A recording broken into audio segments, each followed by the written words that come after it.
വായനയിലൂടെ നിങ്ങളുടെ ദാമ്പത്യ പ്രശ്നങ്ങൾ പരിഹരിക്കാം എന്ന വിഷയത്തിൽ കൃത്യമായ ഒരു വായനാനുഭവം തയ്യാറാക്കിയത്. ഈ വായനാനുഭവത്തിലൂടെ എങ്ങനെയാണ് നമ്മുടെ കുടുംബ പ്രശ്നങ്ങൾ പരിഹരിക്കുക എന്നുള്ളത് നിങ്ങൾ ചിന്തിക്കുന്നുണ്ടാവും. 5 ഘട്ടങ്ങളിലൂടെയാണ് കടന്നു പോകുന്നത്. ഇതിൽ ആദ്യത്തെ ഘട്ടം, വിവാഹ ജീവിതത്തിലേക്ക് കടന്നു വരുമ്പോൾ എന്തെല്ലാം കാര്യങ്ങൾ നടക്കുന്നുണ്ട്, അവിടെ എന്തെല്ലാം പ്രശ്നങ്ങൾ വരാനുണ്ട്, അത്തരം പ്രശ്നങ്ങൾ എങ്ങനെ തരണം ചെയ്യണം, ഏതെല്ലാം സ്വഭാവക്കാരാണ് വൈവാഹിക ജീവിതത്തിൽ ഒരുമിച്ച് പോവുക, വിവാഹശേഷം ഏതെല്ലാം സ്വഭാവക്കാരാണ് പിരിയാൻ സാധ്യതയുള്ളത്, അതുപോലെ തന്നെ ഒരുമിച്ച് ജീവിക്കുമ്പോൾ ഏതെല്ലാം കാര്യങ്ങളിൽ നമ്മൾ വിട്ടുവീഴ്ചകൾ ചെയ്യേണ്ടി വരും.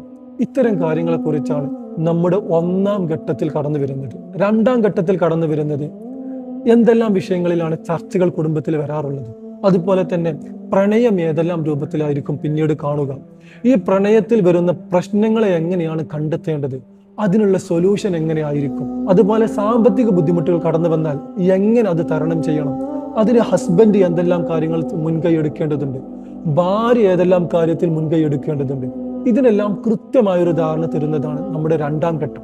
3-ാമത്തെ ഘട്ടം എന്ന് പറയുന്നത് കൂട്ടുകുടുംബമായി ജീവിക്കുമ്പോൾ എന്തെല്ലാം കാര്യങ്ങൾ ശ്രദ്ധിക്കണം.